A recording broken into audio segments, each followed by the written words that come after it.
Aburahamu tangira igice cya 14. Aburahamu yavutse mu mwaka w'1951 mbere ya Kristo. Imana imuhamagara 1876. Aburahamu niwe abizera bakomoka. Aburahamu abyaye Isaka, Yakobo 12. Turazamuka amateka nihute ngere ku cyo nshaka kuvuga. Yakobo yagiye mu Egiputa mu 1661 mbere ya Kristo. Uwitwa Mose ijuru ryateguye ngo azakura ubwoko bwayo mu Egiputa awujyane i Kanani. Mose yavutse 1526 maze ahunga ava mu Egiputa kuko bajya byamenyekanye ko ari kwica abanyegiputa ahorera bene wabo. Ahunga mu mwaka w'1486. Imana imutuma mu Egiputa gukura y'ubwoko bwayo 1446. Mose yapfuye mu mwaka w'1446 mbere ya Kristo. Asimurwa na Yosuwa niwe wagejeje i Kanani. Yosuwa yapfuye mu mwaka w'336 1337. Ahageze yaje gusimburwa n'abitwa abacamanza 15 wa nyuma ni Eli. Hari uwo bita Otiniyeli, Ehudi, Shamugari, Debora na Baraki, hakaza Gideyoni, hakaza Yefuta, hakaza Ibusani, Eroni, Ebudoni, Samusoni, Eli, Samweli. Abacamanza 15 wa nyuma ni Samweli. Avaho haza igika cy'abami, Sawuli, Dawidi, Salomo. Mu gihe cya Salomo upagani bwiyongera, nawe aza kumugomera kandi Imana yaramwimikishije amavuta. Yaranakundaga Imana, abagore bamwica ubwenge, akora icyaha cy'ubusambanyi arinezeza, ashaka abagore 1000. Bigeze mu mwaka wa 700 mu 1730 Isirayeli igabanyamo kabiri. 722 imiryango 10 iri mu majyaruguru iza guhangana n'andi mami. Amama arayarwanya arayatsinda yamaraho, hasigara imiryango 2 wa Benyamini n'uwa Yuda. Wa Benyamini n'uwa Yuda bitirwa Yuda kuko n'ubundi banuzi bwavugaga ko Mesiya uzaza mu isazavukira mu muryango wa Yuda.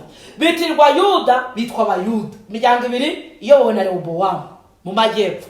Imana ihagurutsa abahanuzi bo guhanura urwo bwoko. Imiryango 10 y'amajyaruguru yahanuwe n'abahanuzi 5. Uwitwa Eliya, Elisa, haza Amosi, haza Eliya, Elisa, Amosi, haza na Yoweli, undi wa 5 na Hoseya. Imiryango 2 y'amajyepfo iyobona Rehobowamu bitiriwe Yuda bahanuwe n'abahanuzi 9. Mwumva uburyo twagushirisha kutumvira Imana cyangwa ubuyobozi, kutumvira Imana igira abandi itoranya ngo bayihagararire bayivugire, kutumvira Imana ibintu bigenda bihinduka. Nyamara biragenda bihinduka bisatira iherezo, nta nikizabuza Yesu kuza kuko ibintu byose biri ku murongo kandi Imana yagennye iherezo ryabyo. Maze abahanuzi 9 barimo ba Yeremiya, ba Yesaya, ba Yoweli, ukamanuka abahanuzi 9 uwanyuma wahanuriye Abayuda bahita bajya i Babuloni. N'umuhanuzi witwa Obadiya yahanuye babajyana i Babuloni. Nyamara bagiye i Babuloni mu gihe cy'imyaka 70 ndihuta. Igitero cya mbere cyagabwe Buyuda gitwara abasore 10,000 barimo Danieli n'abasore 3 Saduraka, Meshaki na Abedenego. Igitero cya kabiri cyagaruka kijyana Ezekiyeli. Igitero cya gatatu kiraza mu mwaka wa 586 kirasenya Yerusalemu. Amateka Abayuda arasibangana, Abayuda bajyanwa i Babuloni. Igihano cy'imyaka 70 barakirangije barataha basubiye iwabo. Bagomba kugenda bakajya kubakira Uwiteka inzu, barangiza bakitegura Mesiya wa undi uzaza gucungura isi. Baragenda bubaka bigunege, abanyamahanga barimo babashukashuka, barongorana nabo, batimana basengera Imana byandi mami. Imana yibabaza yihangana kugeza ku rwego bapfa ubwenge. N'inyubako bayujurije bayuzuza baramaze gupfa ubwe kandi bagomba kwitegura Mesiya mu byumweru 70. Ni ibintu birebire cyane. Bigeze ku rusengero rw'Imana batamba uko babyumva, izinanutse, zipfuye amaso, icyo bisura. Satani yagisibye ku bwonko, noneho ibitambo babigira bizinesi. Ubundi umunyabyaha uzanye igitambo bakacyanga kugira ngo bamukuremo inote, bati iki gitambo uzanye dore kirananiwe, Imana ntiyakemera. Kugira ngo uri Imana icyemere, rezana amafaranga, ongeraho amafaranga kuri iki gitambo cyawe, tukuguranire tuguhe igitambo cyiza. Bakajya mu mashyo yabo, mu matungo yabo bifitiye biyororera, bakazanamo itungo rishishe ritakoze urugendo, bakazana ibintu byabaye. Satani agenda ashijisha, ahinduranya imisengero akayizanamo ibindi bintu. Abantu bakagira ngo barasenga kandi baterekera, abandi bagasenga bakaba bazi ko basenga baryarya Imana. Yesu yaje kuvukira mu isi, ibibazo ari ibibazo, kugeza ku rwego bacitsemo ibice. Abagabo ntibasengane n'abagore babo, urusengero baruciyemo kabiri kuko abisilamu bameze. Bamwe abagore basengera mu cyumba cyabo n'abagabo basengera mu cyumba cyabo. Bigeze ubwo urusengero baciyemo ikindi gice cy'isoko, cy'isoko abagurishiriza ibitambo na ya maturo y'amako yose y'amafu n'inuma z'intungura bazizana mu rusengero rinduka isoko. Yesu yaje kuvukira mu isi, urusengero rwarabaye isoko. Rwabaye isoko. Aho musoma muri Bibiliya ubwo yivugira ngo inzu ya data mwayihinduye inzu y'abambuzi. Yatunguwe no kubona urusengero rwe rwarabaye isoko, harimo ibintu byose. Mu budahangarwa ngo arasunika, aramena ibiceri, aramena ibyo by'inuma, ziraguruka zirigendera. Yesu yaje abantu baramaze gupfa ubwe, yaje mu ngo abandi bagira gute ntibamumenye. Ariko Yesu yamuzanye, yagombaga kuyisohoza. Icya mbere cyo ngo hari abantu batemererwaga gusenga barimo abashumba, baragiraga amatungo y'abatambyi. Bati rero abashumba mwe mujya munonesha, muri abanyabyaha, mu baruharwa, ntimwemerewe kwinjira mu nzu y'Imana. Hari abandi bantu batemererwaga gusenga, barimo impumyi, ibirema, ibipfamatwi. Umuntu wese ufite inenge ntiyemererwa kwinjira mu rusengero rw'i Yerusalemu, hinjiraga nk'umuntu muzima. Hari abantu b'abakubirizi bashinzwe kumenya abinjira, bakagusuzuma bareba nta ndwara ufite, nta nenge, niwe wemererwa kujya gusenga Imana. Maze babandi rero bafite inenge n'ubusenga, aho bigira ku kidendezi cy'Ibetesi. Igidendezi niho bajyaga gutegereza ko amazi yihinduriza ngo nibakira indwara abone kwemererwa kwinjira mu rusengero. Umva, Yesu yaje mu isi, ibintu byaradaje. Umva, abantu barataye umurongo w'Imana mu rwego ntange ubwanye nabisobanura nkurikije ibyo nsoma mu bitabo. Kugeza ku rwego bafataga n'umuzingo wa Ezekariya, bakiga iby'uwo mukiza uzaza mu isi gucungura isi, n'azavukira i Betelehemu muri Mika.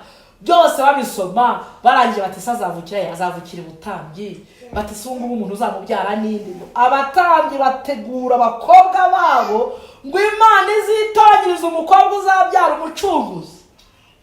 Batoranya abakobwa bajyana ahantu mu nyubako bari barateguye kugira ngo Imana izitoranyirize umwe atwite.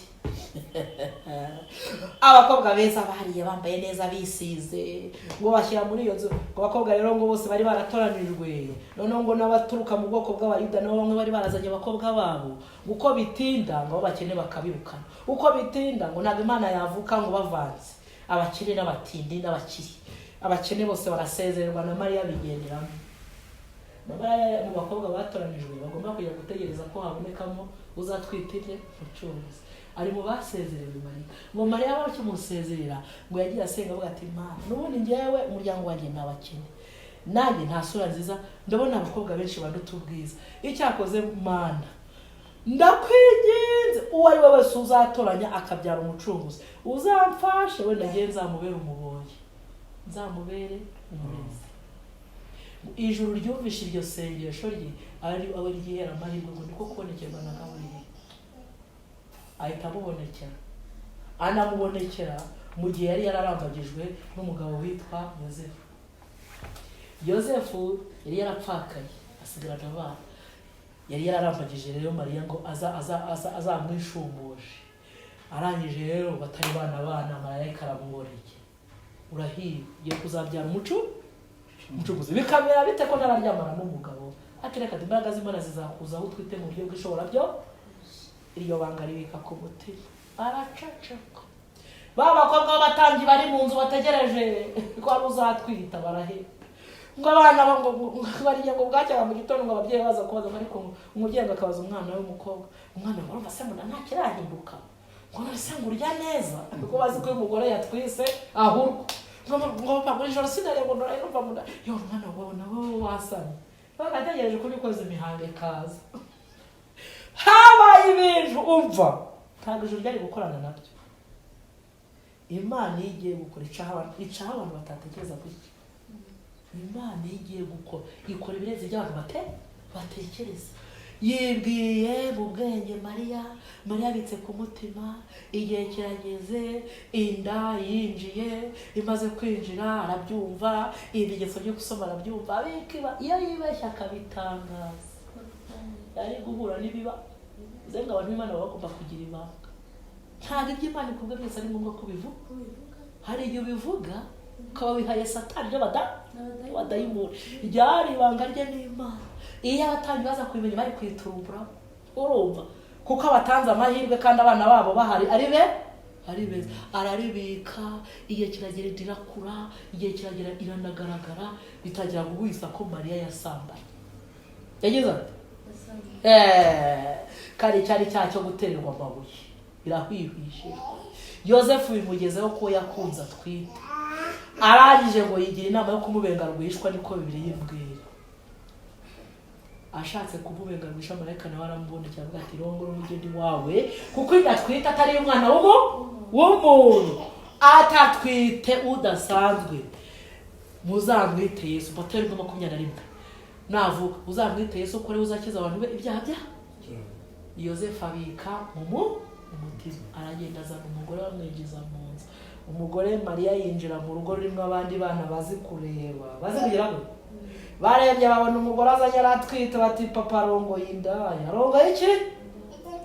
Uzi cyo bivuga ngo Mariya yarabonabonye muri rugo rwa Yosefu. Abana yasanze ngo baramutesheje, baramutuka, baramusuzugura, baramukira ati wandaya, inda ntabwo ari iya papa, akabika ku mutima. Yosefu yabyumva akabura icyo kuvuga, akabika ku mutima. Igihe kiragera, kimaze kugera ngo bagomba kujya kwiyandikisha. Iyo Yudeya bagomba kujya kwiyandikisha. Niko imico y'icyo gihe yari imeze. Maze amujyana inda ari nkuru. Barangije rero niko gufatwa n'ibisi. Ese kugira ngo amezi 9 atwite ntabwo yari menshi? Ese mwarimuzi ko ari amezi 9 buriya Satani yahize Yesu akiri uruhinja mu nda? Yamuhize Mariya akimutwite. Ariko mwarimuzi ibibazo burya abagore tugira dutwite ko bari byinshi byatuma n'indi ivamo. Ariko Mariya Imana iramurinda. Igira gute? Ijuru rirarinda, marayika barinda utwite udasanzwe, kugeza ku gihe cyagenwe n'ijuru afatwa n'ibise. Nta kintu bari bitwaje bajya iyo ngiyo kwiyandikisha.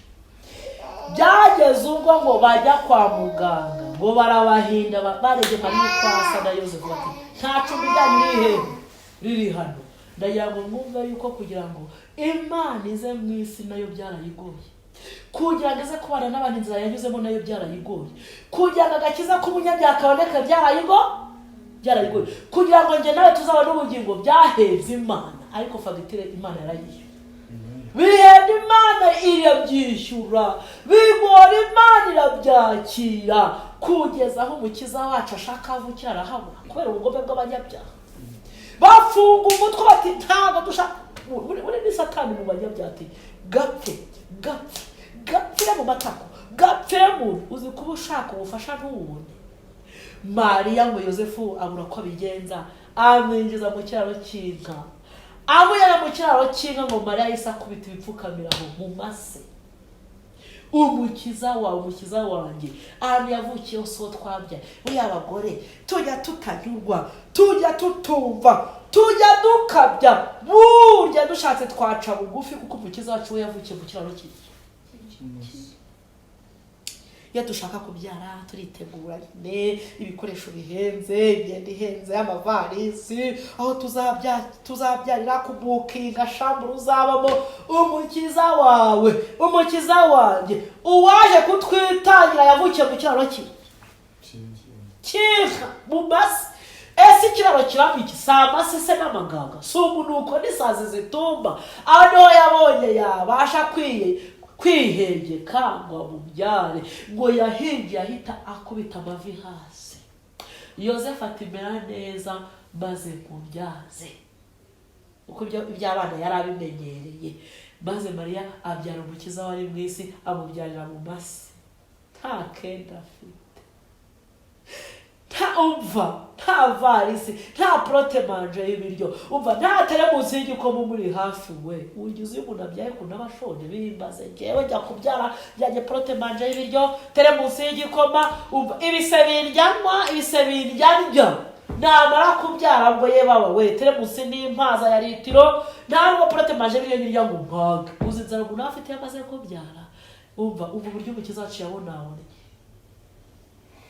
yarabonabonye Yesu we. Uriya kukubwira muri Yesaya 53 ngo yari umunyamibabaro wamenyereye iki? Intimba ya mbere yayumviye mu nda ya nyina, aho yatukwaga ko ari ikinyendaro kandi ari umukiza uje gucungura isi. Yabyumviraga mu nda ya nyina ko ari ikinyendaro. Mariya na umutima waraboze, birirwa bamucyura ngo ni inda yazanye inda have. N'umunyamibabaro wahereye imibabaro yayihereye mu nda. Nushaka gukunda Yesu mwumvire mu nda Mariya mutwite. Nushaka gukunda Yesu mwumvire mu kiraro kimwe aho yavukiye. Watwe turacyari mu midabagi, dufite umurangwa n'imiteto. Nyamara waje kudukiza yaciye bugufi cyane kugira ngo inyoko muntu ibone agakiza, ibone ubugingo buhoraho. Kugira ngo Imana iturengere byarayihenze bavandi. Tujye dusenga Imana tubikunze kandi tubishaka. Reka mbabwire, uruhinja ravutse nta kenda, ngo umwambaro ngo umwenda ngo Mariya yari yifubitse ngo niho yamuzingazingiyemo, ngo yashatse ukuntu abigenza, ngo maze Mariya ngo Yosefu ngo afata urukangaga yarabonye mu kiraro arusasa mu muvure, maze aryamishamo uwo mwana we. Umva aho umukiza yaryamye bwa mbere. Maze umuntu akacara ngo Yesu mu kiraro uramuzi? Umuntu wayo mwisi adaseka, n'abadayimoni buzuye abantu. Umunyamibabaro wamenyereye intimba waryamye bwa mbere ku rukangaga mu muvure. Twe turyamisha muri kuveze mu dutanda twiza duhenze. Iyo mitete Yesu ntayazi. Niyo mpamvu bidusaba guca bugufi kugira ngo tubwakire. Natwe yaciye bugufi kugira ngo adukize, natwe turasabwa guca bugufi kugira ngo tubwakire mu mitima yacu. Ibirembo n'ibiteto tubifashe hasi, duce bugufi ijuru riturengere, ridutabare, ritwumvishe ubushake bw'Imana. Iyo Mana tuyicyubahiro tuyihereye naho ngaho. Nuyiha Imana ukayiha icyubahiro, ukagira uko uyikunda, ukayerereza, ukayiramya, uhera aho ngaho. Ni mu muraba mu kiraro cy'inka mu muvure. Mariya inzara, Mariya arashonje, inda yafatanye n'umugongo. Yosefu ati mugore wanjye ihangana, atabasha no gukandagira, atabasha no kugenda. Nimumwitegereze Yesu ajyanye mu kiraro cy'inka, maze ijuru rabitangaza ngo habonetse umutwe w'inyenyeri, umutwe w'abamarayika baririmba ko havutse umukiza, bararirimba. Maze rero ngo abashumba aho bari baragiye, ngo bari bafite umuzingo wa Yesaya, bafite umuzingo wa Zekariya, bafite umuzingo wa Mika, ngo basoma ibyo umukiza uzavukira mu isi, ngo n'ahazavukira i Betelehemu. Babisoma ngo kuko batemererwaga guterana n'abazima, guterana n'abandi mu rusengero n'abashebuja. Ngo barayize bayiga ayo magambo akora ku mutima, barangije ngo barapfukama barasenga bati Uwiteka Nyiringabo, Mana ishobora byose, watubabariye umukiza akazavuka akatuvana mu bubata turimo, natwe tukabona umudendezo wo kujya guterana n'abandi, tukicara ku rusengero tugasenga, tukumva uko bimera, ko twabuze umugisha abandi bawubona. Ngo barasenga, ngo ijuru rirabitegereza ngo risanga ngo nibo abantu bashaka ko umukiza avuka.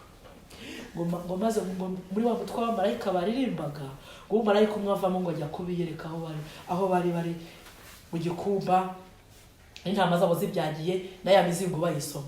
Ngo arabiyereka aravuga ngo uwo mwigibye yavutse. Barangije ngo bahita ngo muze tujye kubereka aho aryamye. Bahagurukana n'imikumbi yabo, marayika arabashorera. Abashumba, abatambyi bebereye mu midabagiro yabo batazirivanirira, kandi bakagombye kumenya amakuru y'uko havutse umukiza. Yaje kuba ariko be ntibabime. ntibabimenye. Abari insuzugurwa, abatari bakwiriye ikuzo n'icyubahiro, abatari bafite ijambo, bandi bibera mu ntama, batandukanye n'abantu, nibo bamenye ko Umukiza yavutse. Reka mbabwire ikintu kigiye kubaho. Abantu bari babikwiriye kumenya ko Yesu agiye kuza, ntabwo babizi. Ahubwo abantu b'insuzugurwa baciriritse nibo bari maso, nibo basenga, nibo bari kubyiga bakabyumva, nibo bitegereza ibyo biga n'ibiri kuba bakabisanisha, bakabona umuhanuzi uri gusohora ugaragaza ko Yesu agiye kugira ngo abandi bari muri viziyo. Twubake, twige, kandi Yesu aza ngo muzacunge ibimenyetso byose. Ikimenyetso yabwiye muri Matayo 24:14 ngo kandi ubutumwa bwiza bw'ubwami buzigishwa mu isi yose w'ubuhamya bwo guhamiriza amahanga yose. Nibwo mbere ko zaragira gute n'ibindi bimenyetso. Ab'Imana bacishijwe bugufi barabyiga bakabisoma bagasanisha n'ibiri kuba bati uzi ko ari ikimenyetso kigaragaza ko Yesu agiye kugaruka. Mu gihe bavuga bati ni amahoro, viziyo, ijuru ryiza bw'isi, isi twiyubakiye nka kundi Nebukadinezari aravuga ngo ngiyi Babuloni niyubakiye. Abantu bari kubaka isi bagira ngo Yesu ntakije. Muri iki gitabo mfite cy'ibihamya ari gitoro muzingo wa kabiri harimo amagambo avuga ngo iki si igihe abantu b'Imana bakwiye kurunda ubutunzi bwabo mwese. Ubwo ni igihe cyo kugabanya ubwo bafite bakabwikiza umurimo w'iki. Teddy rero w'iki yaragikemuye, ndaza kubibageraho ku ngingo. Ubutunzi bwo bwose yabwinjije mu bwiza. Igihe General Conference yashikagamo kabiri, umugabane urimo w'abajesuiti ari nabo bandaraye ku mafaranga y'itorero batemera kasohoka bayadebye.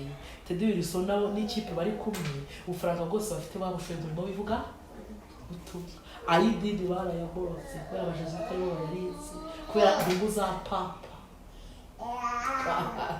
Harimo ibintu byinshi bizinze bigomba kuzinga. Reka mbabwire si igihe abantu b'Imana bakwiye kurunda ubutunzi bwabo mu isi. Ngubwo ni igihe cyo kugabanya n'ubwo bafite. Irimo hano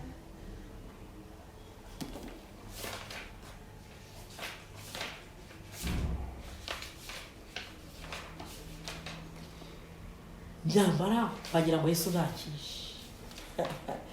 Urebye ibiri kubera muri iyi si none ukitegereza n'abasenga viziyo bafite bagira ngo Yesu ntakishe. Kandi twari dukwiye kuba abambere yo kugenzura ibihe n'ibimenyetso kugira ngo tutazatunga. Turushaho kwitegura Yesu agiye kugira gute kugaruka. Narasomye ndumirwa. Si igihe abantu b'Imana bakwiye kurunda ubutunzi bwabo mu isi, ahubwo ni igihe cyo kugabanya n'ubwo bafite. Paji 197 ubutunzi mu ijuru. Ubu si igihe ubwoko bw'Imana cyo gukunda iby'isi cyakurundanya ubutunzi hano mu isi. Igihe nikikiri kure nkuko byagenze kubigishwa ba mbere. Tugiye kwihatira kuzashakisha ubuhungiro ahantu hababaje kandi ho kuba turi twenyine. Igihe kizaba kigeze cyo kuva mu migi minini ndetse no kwitegura gusohoka mu nsisiro no tukigira mu misozi ahiherereye. Muri iki gihe aho kubaka amazu ahenze hano ku isi, dukuriye kwitegura kujya mu gihugu kirushaho kuba cyiza cyo mu ijuru. Niyo mpamvu amafaranga bari gutabatanga insengero Imana izabera niba kugira ngo bubake urusengero rwa miliyari aho mu giturage baba mu rusengero rw'ibitaka rutanakiza. N'ubwibone insengero zo mu migi zigira ubwibone cyane kandi nta na Yesu uzirimo. Hano barabivugamo barataka insengero bagataka n'imibiri zapfa. Ibyo byose Uwiteka azabibabaza. Urwa Yerusalemu rwari rwakije amazahabu ngo mbere yuko Yesu ajya mu ijuru yararize arangije ngo bamwerekane urusengero ngo baramwa mwigisha ngo witegereje ngo ararira ngo iyamwe ari muzi cyabahesha amahoro ngo ntimureba ndabizi ukuri ko ntabeza zikageretse. Ibyasaye muri rwanda gusa tusinya rurambitse hasi. Twatuzi ko Yesu agiye kugaruka. Twatanze imbaraga mu gushaka ibyakize imitima kurenza iyo gutaka isi. Ko n'ubundi igitinyiro cy'Imana nikiza kizanyeganyeza ibintu byose bizatumurwa nk'umuyaga n'abanyabyaha babijya inyuma, ariko abirunduriye mu Mana Imana izabarokorera cyane mu bwami bw'iki bw'iteka ryose. Ntabwo ari igihe cyo kujijwa. Niyo mpamvu ibintu abantu b'Imana bari kwirundumiramo bakwiye kubanza bakagisha Uwiteka inama kurenza uko babyumva.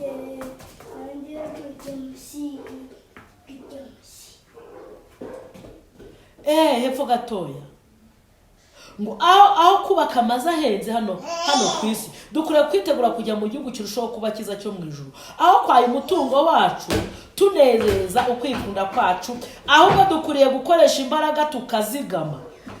Itano zose zikwiriye gukoreshwa mu guhesha Imana icyubahiro kubwo gukiza imitima. Imana ishaka gukora umurimo mu miji ikoresheje abakozi bakorana nayo. Umurimo wacu ukwiriye gushyigikirwa kandi ibigo bishya bikwiriye guhangwa. Ariko nuwe mutungo tugomba gukoresha kugira ngo uyu murimo ugere ku rugero rwiza. Birakwiriye kugira aho duteranira, aho dushobora kurarikira abantu kuza kuwumvira ukuri kw'iki gihe cyacu. Iyo niyo mpamvu Imana yahaye ubutunzi bisonga byayo. Ubwo butunzi ntibukwiriye gushyirwa mu mishinga y'isi ngo turwabize gutyo umurimo w'Imana. Bukoreshe mu buryo bushobora gukoreshwa mu guteza imbere umurimo w'Imana. Ubutunzi bwanyu bubabanzirize mu ijuru. Ubu nicyo gihe kuruta mbere hose cyo kubahiriza inama y'umwami ivuga ngo mugure ibyo mufite mutange ku buntu, mwidodero udusaho tudasaza, aribwo butunzi budasaza buri mu ijuru, aho umujura atabwegera n'ingesi ntizibwonone. Uko ubutunzi bwanyu buri ariho n'imitima yanyu izaba. Abashyira amafaranga yabo mu kubaka amazu manini, mu kugura imirima, mu mishinga y'isi, baba bavuga binyuze mu bikorwa byabo bati sinshobora guha Imana amafaranga yanjye nanjye ndayakeneye. Ngo bahishe impano yabo rukumbi kandi bayitaba mu butaka. Abo ngabo bashobora kugira ubwoba bw'ukuri.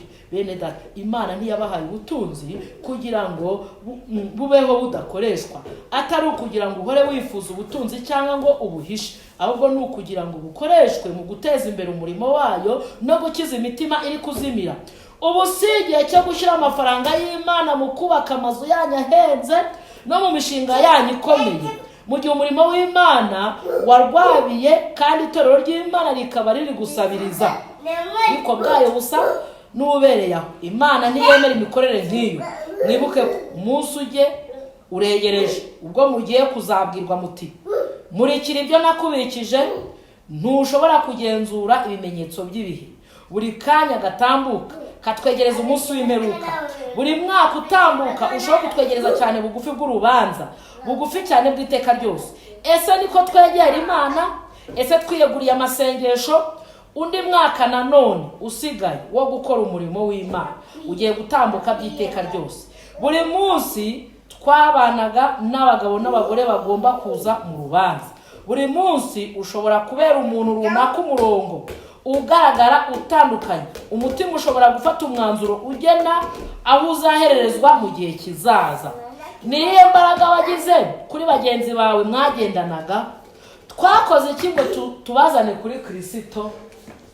Ubwo ni urubanza ruri ku bantu batuye isi, kuri buri wese kubyo dusabwa ngo twuzuze inshingano no kuburira abantu ngo bitegure ko Yesu agiye kugaruka. Reka nisubirire inyuma. Waje kudukiza aho yavukiye hateye isoni, hateye iseseme, hateye ubwoba. Waje kunyiza byaramugoye, byaramuvunnye, ariko arabyemera kugira ngo nawe tuzabashe kurokoka. Byavunnye Imana irabyemerera byakira. Ni mu murebe ngo abo bashumba ngo baraje marayika arabayobora abageza aho ngaho, ngo bakigera mu kiraro barapfukamye baramuraba. Ngo n'impamba bari bafite zabo z'udufaranga duke barayamutuye. Abandi bantu babimenye n'abagereki b'abanyabwenge. Abagereki bari bafite ubwenge mu kugenzura iby'inyenyeri. Ngo babonye inyenyeri idasanzwe bayigaho. Mu kuyigaho ngo marayika arabonekera ababwira ngo havutse umukiza, muze mujye kumuramya. Uwo mu marayika arabayobora baragenda, nabo bageze mu kiraro barapfukama baramuramya. Ngo bari bafite amafaranga, ngo hari abantu b'abakire cyane, ngo bafata amafaranga bari bafite barayamutura. Ngo ayo maturo batuwe, ngo ayo maturo y'abagereki banyabwenge, ngo ayo maturo ya make cyane ngo yabo bashumba, ngo batuye umukiza, ngo ababyeyi bakayabiruka. Ngo itangazo ryaje kumenyekana ko havutse umukiza, kuko ngo Herode abo bagira ikigo bamunyuzeho bamubaza ngo ese uwo mukiza yavukiye hehe? Biramucanga kandi ngo avutse ari umwami, abona ko uwo muntu uvutse adasanzwe agiye kumusivura, abicisha uburyagera bagira ngo nimuva kumuramya ngo muze mumbwire nanjye njye kumuramya, ngo reka afite umugambi wo kumwica. Maze mu gihe bari bavuye kuramya rero abo bagira iki, marayika yarabonekera ababuza gusubira mu nzira bajemo, mbere yo gusubira kuyibwami baca inzira, kuko misiyo y'umwami yari afite yari kumukiza. Baragenda ngo Herode aho yaje gusimbukira ngo akibuka ibyo abagira iki bamubwiye, ayo makuru arayaperereza asanga no mu batambyi ntawe uzi ko havutse umukiza. Arangije rero aravuga ati byanze bikunze niba ari umwami wavutse, abo babimbwiye n'uwabibabwiye akaba adasanzwe birashoboka. None ntanze itegeko impinja zose zavutse kugeza ku mwana ufite imyaka 4 muzice nawe apfirwa. Marayika abonekera ababyeyi ba Yesu baramuhungisha. Yesu ahunga ari uruhinja, ahungishwa n'ababyeyi be, baraza bahungira muri Egiputa. Egiputa ifite amateka ku bantu b'Imana. Egiputa yabaye ubuhungiro bw'umukiza. Egiputa tuyizi nk'iy'Abisiraheli bavanyemo ibyo kurya igihe runaka, n'igihe bahatuye barahinga barabyara barororoka, ariko igihe kiragera cy'imyaka 430 Imana ibakuzaho amaboko yayo, hari umwami utazi Yosefu. Habaye ubuhungiro bw'ubwoko bw'Imana, ariko ikindi habaye n'ubuhungiro bw'umukiza. Egiputa ni igihugu kiri ku gasongero ka Afurika y'Amajyaruguru burasirazuba. Egiputa iri ku mugabane wa Afurika. Afurika ifite amateka n'Imana. Afurika dutuyemo tubarizwamo ifite ubuhanuzi bugomba kuyisohoreramo mu rwego rw'isi, kubera ibintu bidasanzwe byahabereye. Egiputa ni ndende, reka mve kuri ibyo ngibyo. Yesu ahungiye mu Egiputa ngo amaturo bamutuye ababyeyi be bayariye imyaka 8. Kumva ko amafaranga menshi, imyaka 8. Umbarire mu mafaranga y'icyo gihugu uko yangana. Amafaranga batuye Yesu bari abashumba n'abageni niyo ababyeyi be bariye mu Egiputa imyaka 8 muri ubwo. Ayo mafaranga ashize ngo nibwo bagize umutima wo kugaruka. Bagarutse basanga umutekano urahari na wa Herode yarapfuye nta gihari, baragaruka. None hari ikindi cyigisho kihaboneka ku mafaranga, ku maturo yatuwe Yesu. Wowe utura Imana, niba yo batuye Yesu barayariye imyaka 8, Yesu abarimo gukora. Twebwe ubundi Imana dusenga dutura tuyituranga. None se amafaranga umuntu atura Imana, niba ari azamutunga ageze mu ijuru, uri ugeze mu ijuru wahamara iminsi inga uyanire n'amafaranga atuye Imana? Ikibazo gikomeye. Bivuze ngo abantu batuye bo bazi bamuturira ishyitsi, niyo mpamvu byabarwanyeho imyaka 8 yo byose bishize bagaruka. Yesu yagarutse imyaka 8 ishize, ababyeyi basubira mu ngando zabo 12 bagiye Yerusalemu mu minsi mikuru. Arakomeje arakura 27 yerekeza yo kuri Yorodani kugira ngo abatizwe, atangire umurimo neza wamuzanye, atangire umurimo wamuzanye. 28 tujye mu butumwa bwiza bwa Yesu kubwanditswe na Matayo igice cya 3 n'icya 4. Yohana umubatiza yigisha abatiza, habonetse integuza Yohana ntabwo ndi buyitindeho. Yabanjirije Kristo Mesiya, ni nawe wamubatije. Dahera ku murongo wa 13 w'igice cya 3 muri Matayo. Kubatizwa kwa Yesu. Icyo gihe Yesu ava i Galilaya ajya kuri Yorodani, asanga Yohana ngo amubatize, nawe ashaka kumuhakanira ati ko ari njye wari ukuriye kubatizwa nawe, none ni wowe usanze. Yesu aramusubiza ati emera ubukorere ko ari byo bidukwiriye ngo dusoze gukiranuka kose. Ahera akaremera. Yesu amaze kubatizwa uwo mwanya ava mu mazi, ijuru riramukingukira, abona umwuka w'Imana amanuka asa n'inuma amujyaho, maze ijwi rivugira mu ijuru riti nguyu mwana wanjye nkunda nkamwishimira. Yesu yarabatijwe abatijwe baboneka ibidasanzwe, ariko mu kubatizwa kwe Yohana yari yamaze kumumenya.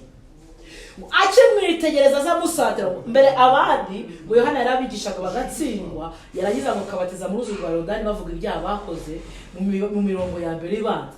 Ngo ariko agiye ko nagabona umusore udasanzwe ngo wasokozaga winga ni kuwifuzwe byose hatubwira, ngo azamwerekeye ngo abantu bamwitegereza ngo se ngo yuwe ni bwoko ki uyu muntu uzaga akinjira mu mazi ngo abatize, abantu bivovota bavuga ariko batazi n'ibyo bavuga n'uwo bavuga. Arangije wegera Yohana ngo akimureba Yohana aramumenya, amaze kumumenya arangije ngo aravuga ngo mbatize. Yohana ngaramubwira atumva sinahanga, ahubwo nijye warukwiye kubatizwa nawe. Maze Yesu aravuga ngo emera ubikore kuko ari byo bidukwiriye ngo dusoze gukiranuka kose. Ngo Yohana aremye, ngo yamukozeho ngo amera nk'ukoze ku mashanyarazi, gukora kuri Yesu. Imbaraga z'Imana Yesu azumva muri we. Aramumanura amuzamuye ati mba sinjye wahera wanabereye integuza ndamubatije. Muri make misiyo ya Yohana yarayiraye, ari bwa mbere amubona. Arangije nibwo habonetse ijwi rivuga ridasanzwe mu mwanya w'impundu, haboneka ikimenyetso ku rutugu rwe, intumira zimujyaho. Yohana itabona ko yabereye integuza umurimo aje kuwukora, umurimo wawurangirizaho. Ibyanditswe biratuvuga ngo nyuma yaho nibwo muka Herodiya yamugambaniye igihanga baragica. Misiyo ya Yohana yayirangije akimara kubatiza Yesu. Yesu ahera ubwo atangira atoranya intumwa. Mu gice cya 4 tubona ko yagize amasengesho y'imisi 40, Satani aramugerageza, Yesu aranesha. Iryo ni ishimwe, niyo mpamvu tugomba kumukunda no kumwubaha. Aho twe twagombye gutsindirwa Yesu yarahadutsindiye, kugira ngo uyu munsi nitumwisunga nitumwizera aturwanire iyo ntambara natwe tubabaneshi. Yesu atoranya intumwa 12, atangira umurimo ubwo. Iyo usomye muri Matayo, Mariko, Luka, Yohana, atangira akiza abarwayi b'amoko menshi batandukanye. Yesu yigisha ubutumwa bwiza, imitima irakira. Abanyabyaha bafite ibibazo by'ibyaha arabibakiza, arababarira. Akora umurimo imyaka 3 n'igice. Ariko ikintu kibaje giteye ubwoba, uwo murimo Yesu yakoze ntago Abayuda bigeze bawumva. Umurimo Yesu yakoraga wabateraga uburakari n'umujinya mwinshi, bagapanga umupango wo kumwica. Yaje mu babe ntibamwe kubera ubugome bwa Satani wamanukiye Yesu afite umujinya mwinshi. Aha hantu imyaka 3 n'igice Yesu ari mu bwoko bwe ntibamwe. Ariko igihe tumaze mu rusengero, igihe twabatirijwe, Imana turayizi ko nibyo kwibazwa. Abantu imbizi zireme z'uruyenzi, insengero zuzuye abantu ntibazima. Yaje mu babe ntibabona, abari ubwoko yabajemo ntibabona. Yaravutse ntibabimenya, atangira umurimo ntibabimenya, atangiye gukora ibitangaza barafureka. Abandi batangira gufata ingamba zo kumwica, ubugambanyi bwikubagaho, inama zidasanzwe z'ubugizi bwa nabi kuri Yesu. Imyaka 3 ukibaza ngo Yesu yambaye umubiri abe ntibigeze bamumenya. None Yesu wo mu mwuka twe tumusenga turamuzi. None se kwa rawe Yesu azabwira ngo nimumve imbere sinigeze kubamenya. Kandi bavuga ngo mwami si bana b'Imana, cyetse bakora ibyo atamuje agira gute ashaka. Ubuherezo ry'ibi bintu rizarimeze, kandi ko imigabane n'ubundi izaba ari 2 n'ubu. Yazo bikunze umuntu wese azafite ahantu hagaze. Nimumwitegereze Yesu akora ibitangaza, abantu babyitegereza, bamwe bashima Imana, abandi barangura Hoziyana bamunezerewe, abandi barakaye. Imyaka 3 n'igice Satani abuza Abayuda kwizera Imana. Bifatu ejo bifatu abanyamahanga babyungukira, arazura abapfiye, bagaragaze ko afite imbaraga zo kuzura. Abanyabibembe barakira, abatagenda baragenda, impumyi arahumura, barya amafi, barya imigati, barasigaza. Ariko nyamwinshi baramwanga. Yesu wo mu mubiri wakoranye ibifatika bigaragara, abantu baramwanze. None ubu Yesu wo mu mwuka bazamwemera ni banga utagaragara. Twiringira ibintu byanditse mu nyuguti. Rimwe na rimwe nashaka kuvuga ngo n'abantu banabyiyandikiye wa mugani. Niba Yesu wo mu mubiri yaje akabana n'abantu ntibamwemeye, abandi bati nibeze bo mutware w'abadayimoni, abandi batayobya abantu, abandi bati ziriya mbaraga ntabwo ari imbaraga ze, ni Satani uzimuha. Satani afata iby'Imana akabyiha ibye akabiha ab'Imana. Ni mu bitekerezo bifatika bigaragara, abantu bakarakara. None ubu twebwe twigishwa inyuguti, ajya baratwebwe Imana buriya turayiga tukayumva. Ese abayitubwiriza barabitwigisha tukabyumva? Ni ikintu cyo kubazwaho no gutekereza. Reka nihute. Igihe kiragera Yesu abo yatoranije abikora bareba byose, abatoza nk'abantu azasigira inshingano, akisura mu ijoro aho yaturutse, bagasigara muri uwo murimo wo kumwereza, wo koreza ingoma y'Imana. Abafilipi 2:5 mugira wa mutima ari muri Kristo Yesu, uwo nubwo yabanje kugira akamero k'Imana, ntiyatekereje yuko guhana n'Imana ari ikintu cyo kugundirwa, ahubwo yisiga ubusa, ajyana akamero k'umugaragu w'imbata, agira ishusho y'umuntu, kandi amaze kuboneka afite ishusho y'umuntu, uwo ni Yesu, yicisha bugufi rwose, yarabikoze araganduka. Ibyo yarabakoze niyanga no gupfa. Nibyo tugiye kureba, urupfu rwo ku musaraba. Tugiye kubona rero icyumweru cya nyuma cy'imibereho ya Yesu mu isi, cyabayemo ibintu byinshi kandi mu gihe gitoya kandi bibabaje. Icyumweru cya nyuma cy'imibereho ya Yesu hano mu isi, ibintu byose yarabikoze. Yarakijije, yarazuye, yaratanze imigati, yarakijije abarwayi, yavuze ijambo rikomora imitima. Misiyo yayirangije, abwira abigishwa batumva, umwana w'umuntu agiye kuzagambanira mu maboko y'abagome, azanicwa ariko umunsi wa gatatu azazuka. Petero ati ntibikabeho. Yesu ati mva inyuma Satani. Kuko ntabwo uburyo bamubonaga ntibumva ko ari ikintu cyamuhangana, ntibumva ko ari ikintu cyamubaho ngo bikunde. Ariko misiyo yamuzanye yagombaga kuyuzuza, yagombaga kuyikora kugira ngo inyokomuntu ibatuke ive mu biganza bya Satani. Ari ijuru ryagombaga gukora. Yesu akadutabara bikagaragara, bityo fondasiyo y'ibyiringiro kuri buri wese ikaboneka, imwemeza yuko yazabona ubwami bw'Imana. Ko Yesu yazabona ingenzera n'ukuri n'ubugingo, ntabwo uzajya kwa Data ntamujyanye. Ikijuru ryakoze Yesu akaza, cyagombaga kumenyekana gishyitse, buri wese akabibona, akabigira ibye, akabyakira, bikamwemeza ko ari umwana w'Imana kandi uzemerwa kujya mu bwami bwo mu ijuru bwateguwe mbere kuva kera kose. Hano rero icyumweru cya nyuma tugiye mu butumwa bwiza bwa Yesu ko bwanditswe na Matayo igice cya 26.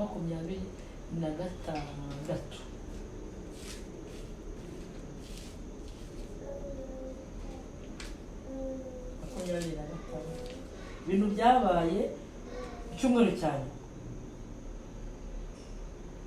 B'Abayuda, b'abatambyi, b'abandi banze Yesu, bamurwanije.